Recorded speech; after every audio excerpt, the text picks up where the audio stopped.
Hey, what's up guys, welcome back to the channel. On today's episode, we're going to continue our series on the rotary hammer drill. So on today's episode, we're going to be talking about this Bosch Bulldog rotary hammer drill right here. Okay, this is a Bosch 18-volt Bulldog GBH18 V-26, and it's the drop motor style SDS-plus hammer drill that we have in front of us, right? So this is going to be episode 2 in the series. If you haven't seen episode 1, go check that out. But pretty much a long time ago, Robert Bosch Corporation invented the SDS system, right? And then eventually kind of evolved to like SDS-plus, and then even have SDS-max and a bunch of stuff like that going on. But the majority of the small to medium type SDS stuff is mostly in SDS-plus today, right?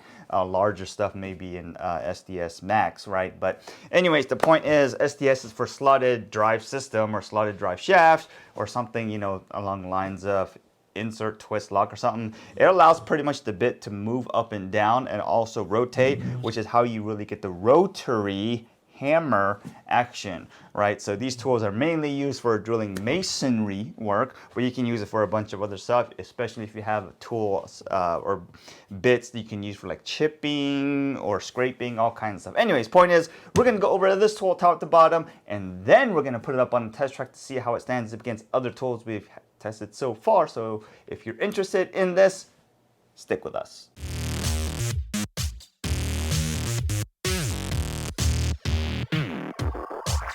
So this right here is the Bosch GBH18 V-26, which is an 18-volt EC brushless motor, 1-inch SDS-plus Bulldog rotary hammer drill. This hammer drill has a brushless motor which provides up to 50% more impact energy and greater runtime. It includes Bosch technology to prevent things like kickback control, and also has EPC, which stands for electronic precision control. It also has vibration control, and this tool weighs a whopping 6.3 pounds without the battery, and the tool delivers roughly 1.9 foot-pounds of impact energy, okay? It has an outstanding impact to weight ratio, allegedly.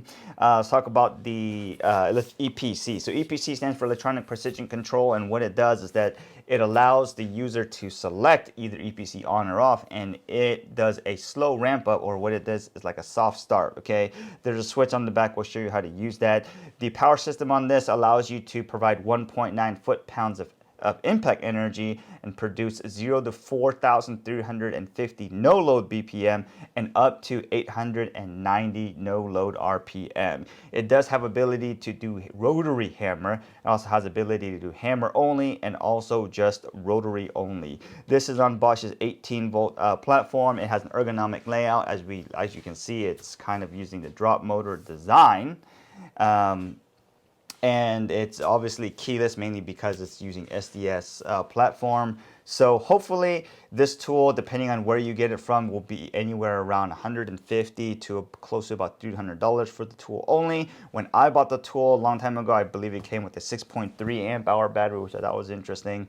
But nowadays you can get it with a 4 amp hour core battery or even PROFACTOR batteries. So depending on where you get it from, obviously the cost is going to be different, but the general idea is anywhere between $150 to $250 for the tool only is probably a good place to look. All right, so this obviously is the left-hand part of the tool, and now we'll go through right here. This right here is the SDS chuck. Easy way to do this: you insert it, twist, lock, make sure it doesn't fall out. Means you'll be pretty good there. One quick note is, as you are putting using bits and stuff like that in there, I will put a little bit of chuck grease. Put it in there or on the bit. I usually just put it right on the edge and slide the bit in, and it will really allow this tool to last a long time. And if you're doing chipping and stuff, you're going to be running this tool for a long time, so make sure you do that, you know, depending on how heavy you're using it, every few hours or whatever it may be, right? So this right here is a handle. It's a fully adjustable handle, meaning you twist it and it will unlock. Then you can turn it and figure out where you want to put it, and it kind of locks that handle in there. Right here is a depth gauge rod or depth guide rod, whatever you want to call it. I primarily don't use it a lot, but it is possible to get one and use it. Actually, it does come with one. I just don't know where the one this one is, but any depth gauge rod on the Bosch system does seem to work if you did need to use that. I've used it a couple times, but primarily don't really use it all the time, all right? So moving on to this right here. This is probably where a lot of people may or may not adjust their system, right? So right here, the drill icon, that's a rotation only, like rotary only. This right here is rotation and hammer action, so you're spinning and then also impacting the bit, right? That's the 1.9 foot-pounds of energy, right? This right here is like a vario lock. So as you have the bit in here, if you have like a spade bit or some type of chisel bit or scraping bit, you can turn the bit and then you can get to chipping action, and then it kind of locks that bit in that position, so you can kind of use it at that angle or whatever angle you may need to according to the tool. But this part right here is pretty much hammer only, which is mainly for like chipping or demo work and stuff like that, in case you needed to do that. All right. This right here, you know, you get some airflow. This right here, obviously, is Bosch, and this is the code name Bulldog. Okay. This right here will say EC brushless motor, just in case you didn't know your tool was brushless, and you know, just to advertising or marketing, I guess. So moving right here, this right here is a pretty good trigger right here. It does allow you for 2 fingers or 3 fingers in case, you know, you small or big hands. So it is pretty comfortable, no issues there. On the back side, there is a spot for a lanyard in case you need to tie it up, or if you're moving up and down, you want to click it to your harness and you didn't want it to fall off.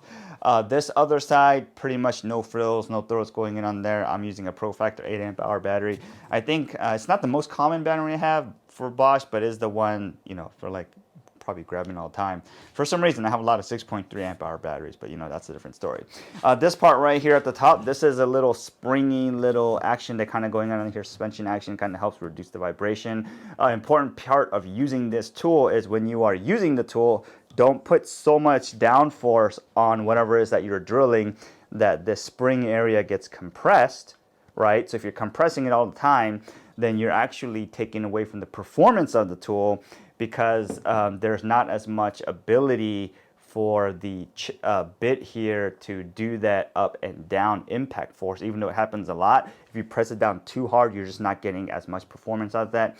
Also, you're compressing the spring so much that the vibration cannot be absorbed by the suspension system.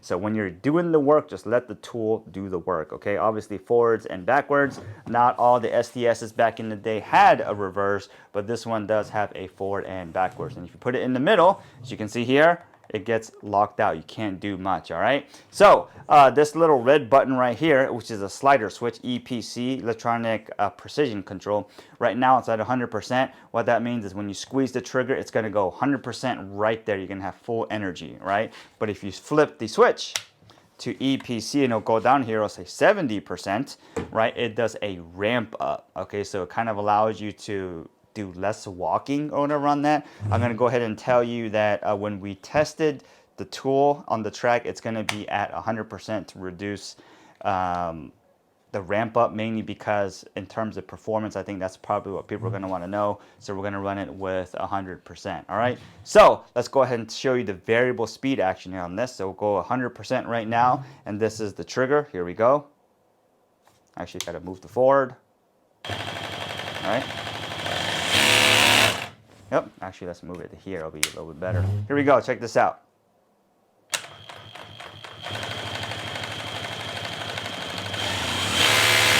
Right, so let me go squeeze. Instant 100%. Flip the switch up to EPC, 70%, here we go.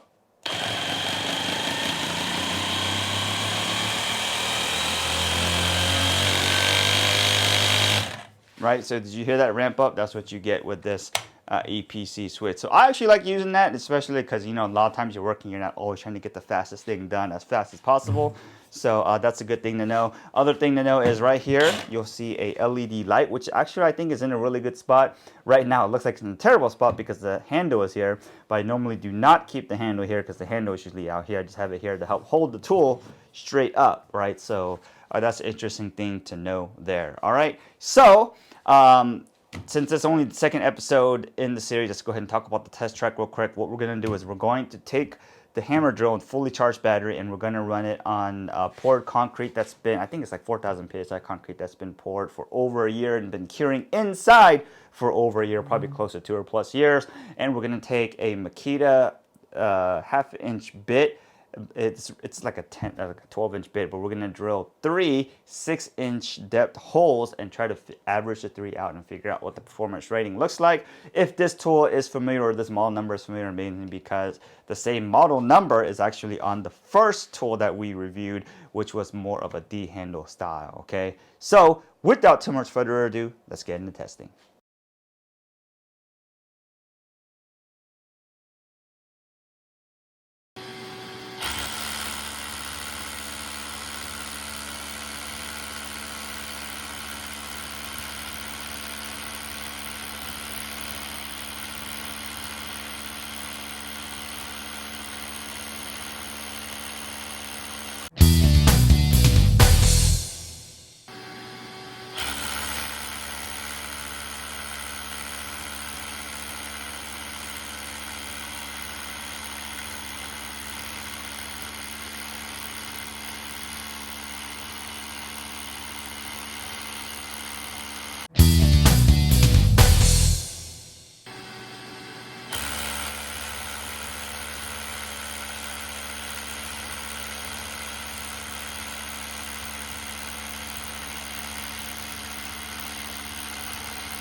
All right, so let's go take a look at the numbers, okay? So we took this Bosch GBH18 V-26, which is the drop motor style using 8 amp hour PROFACTOR battery, and we put it on the track. Remember, it's a 1/2 inch hole, 6 inches deep. Let's go and take a look at the runs, all right?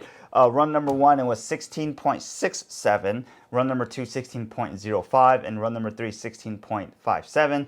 Average of 3 runs comes in at 16.43, okay? This is in the class what we call SDS-plus, and 1.9 foot-pounds of impact force, 4,350 BPM, and 890 RPM. The weight of the tool only is 6.3 pounds by itself, and it has all the safety features built in, okay? So that's what you are really getting with this. If you wanted to get the dust extraction system that is capable, that you are that is compatible with this, you would be getting the GBH18 V-16, okay? So where does that put the this tool on the test track? Right now, there's only 2 tools on the test track. The other one was its brother, which is the GBH18 V-26D, which is the D-handle style, pretty much the same tool.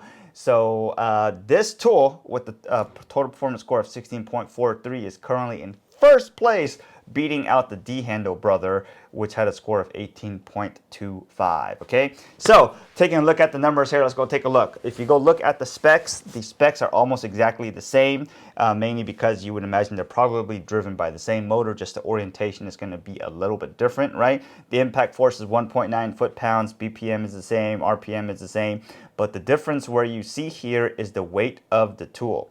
So if you look at the weight of the tool, the D-handle style, which we reviewed in episode 1, had a weight of 5.8 pounds without the tool, or without the battery, which was tool only. And this has a weight of 6.3 pounds tool only, okay? And it doesn't matter if the battery's on there or not. The important thing to take away here is that this tool is heavier than its brother, which is 5.8. And since we use the same battery on both tools, the drop weight style hammer drill that we're looking at today is heavier than its brother, okay? So if you go take a look at the numbers, the run that took the longest is right around 16.67, right? But the run that took the shortest, or let's go take a look at the run that took longest. Run 1, 16.67, which is still faster than the quickest run of the D-handle brother, which is 17.07. Right, so maybe we can go ahead and say the main difference here is the weight of the tool is probably the main differentiating factor here, even if there is a little bit of variability in the user input, okay? but consistently every run was faster than the run of the other tools. So, you know, let's just say that this one is probably the better tool than the other one in terms of performance, right? Because the other one is really just the style or the shape of the tool. And sometimes you may just need the shorter tool to get it done, all right? So, what can we say about this tool? Obviously, Bosch makes a lot of rotary hammers, and we've been using Bosch rotary hammers for a long time. We actually really like using Bosch rotary hammers. And in our mind, sometimes when we're talking like rotary or masonry work like that, Bosch is usually one of the first, you know, brands that kind of come to mind. There's maybe a few brands out there that automatically come to mind when you're doing a certain thing, right? But when you're talking about mason work, I would say Hilti and Bosch are probably the first two that come to mind when you are doing that. So anyways, point is that Bosch makes a great tool. We've had this tool for a long time. It's been through a lot of jobs. We cleaned it up a couple times, but it generally works pretty well. And the one thing that I think most people can say about Bosch is that they will probably not win too many awards in the performance ranking, the looks, you know, marketing or all that fun stuff. But where they really do excel is probably in innovation of technology, right? Like you said, they invented the SDS system and a whole bunch of other stuff that they invented a while ago. But also in the quality and reliability of the tool, I think is probably where Bosch will gain, or where, you know, the theme of where Bosch's tools really be at these days, right? Because you know, if you're talking about marketing, there's a bunch of companies out there do a bunch of marketing way better than that. And, you know, they're, like I said, they're not going to win power numbers or performance numbers and stuff like that, but they will get you home because they will get the job done and they are always reliable. We do not have Bosch tools that failed on us ever, I think, if I think about it. But so anyways, that's what it is. So would I go out and buy this again? Probably not. Even though it is a really good tool, I'll probably not buy this again, mainly because this tool is actually pretty ancient, and I'm not sure if that same model number is still in store these days, but it is possible to get them, even though it's not their primary mainstream flagship product, okay? So would I go and buy a Bosch rotary hammer drill? The answer to that question is probably yes. But would I get this specific model? Probably not. But if you can find this model on a good deal, I'll definitely get it, because like I said, it's a great thing. But, you know, just to throw that question out there, and no, this video is not sponsored. Nobody sent this to us. We did buy it with our own money. So hopefully this video helped you guys out. If you have any questions, let us know. Otherwise, have a great day. Stay tuned for more episodes on the rotary hammers, and we'll see you guys next time.